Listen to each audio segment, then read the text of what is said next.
people do you know that are adopted? According to a 2014 U.S. government fiscal year 2014 annual report, there were 249,694 adoptions between 1999 and 2014. That may seem like a large number, but there are still 463,000 children living in foster care. Adoption is a way for a child without any parents to feel the benefits of parental care.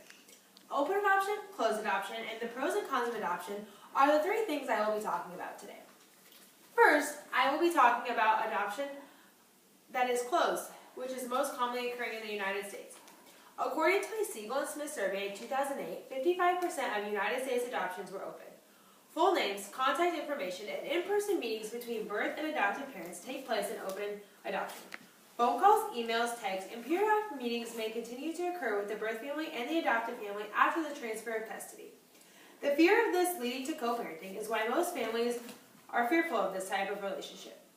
The role of the adoptive parents is to be the primary caretaker and be legally responsible for the child. The birth parent is considered an extended family member. Awareness of who the birth parent is and their direct access to any information the child or adoptive parent may need is available in this type of relationship.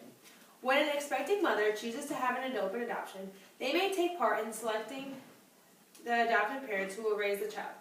For both the mother and the child, open adoption has many benefits. It gives the mother a sense of control over decisions about placing the child, comfort in knowing your child will be growing up safe, healthy, and loved, and having support in dealing with the feeling of grief and loss that comes after placement and occurs. It also gives the mother and her family greater satisfaction with the adoption process, and the family can also benefit from the communication with the adopted child and his or her adoptive family. Open adoption benefits for the child can provide the child with a sense of connection and completeness that may answer many of the questions such as to why they were placed for adoption and what their birth parents are like. Other benefits for the child include links to their biological family, connection for the child's ethnic background, and better access to important medical information such as disease factors or medical conditions that exist within the birth family. Even though open adoptions seem to be the more popular choice, some people still choose closed adoption. Next, I will be talking about closed adoption. Closed adoptions are rare in the United States, but continue to remain common in international adoptions. They used to be the norm in the past, when families usually use an agency to adopt a newborn. Social workers choose a match from a list of prospective adopted families. Where the child came from and who his or her birth parents are is an unknown to adoptive family. Sometimes the child may not even know they came into the family through adoption. According to the Child Welfare Information Gateway in 1990, children who were adopted would have their original birth certificates sealed and have the new one certified and issued to them in what is called a legal rebirth. The child will typically not know his or her birth parents before turning 18. If the birth parents and adoptive parents are in contact with each other before the adoption takes place, they do not stay in touch after the adoption. With closed adoptions, their files are physically sealed, and most states have created procedures through which the family members wanting to open a closed adoption may possibly access information about the other parties. This process widely ranges between states, with some states requiring a court order to reveal information that can be used to identify a party to an adoption.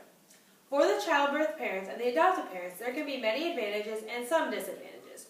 For the child, closed adoption benefits include less risk of co-parenting concerns and protection from emotionally unstable birth parents or family members. For the adoptive family, it has freedoms without the complications of outside intrusions that eliminates risks that can arise from the interference by the birth parents. Advantages for the birth parents include a sense of closure, privacy, and a reduced fear concerning having to explain their decisions to others. The biggest downside to having a closed adoption is not being able to access some medical records and family history of the birth parents. With both types of adoptions come some benefits and some bad things. Lastly, I will be talking about the pros and cons of adoption.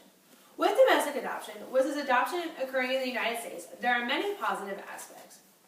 There is a greater chance of adopting a baby or young child since most adoption agencies match adoptive parents and birth mothers during pregnancy.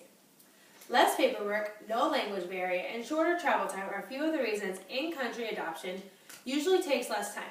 More thorough medical records are also kept.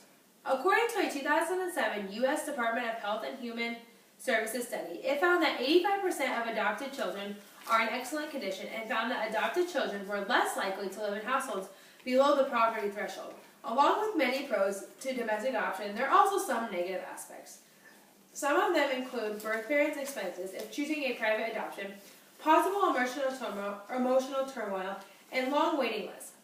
Many adoptive parents seek to adopt babies, which may cost the adoptive parents many fees, including the birth mother's medical costs, living expenses, and monthly allowances. There is also the possibility of the birth parents having a change in heart before the adoption process is completed. Many adoptive parents agree that while there are many cons of adopting, the pros outweigh the cons. Disadvantages can be avoided if you are open to the possibility of adopting through foster care, adopting an older child, or of any race or gender. In conclusion, open and closed adoption both come with many positives and just a few negatives. Choosing adoption is a beneficial contribution to society by providing an innocent child with home, love, and care. Are there any questions? What state has the most adoptions? California has most adoptions with 12,207. Are there any states that don't allow adoption? No, all states allow adoption, but some states have marriage barriers for gay couples.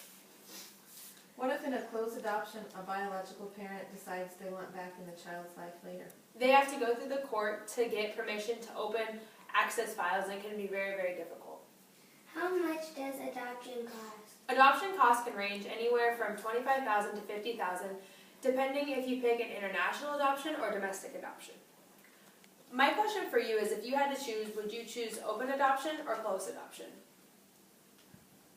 I would choose closed. What would you choose, Kristen? You're 7. What would you choose? I don't know. What would you choose? I would choose open. I would choose closed. All right. Thank you.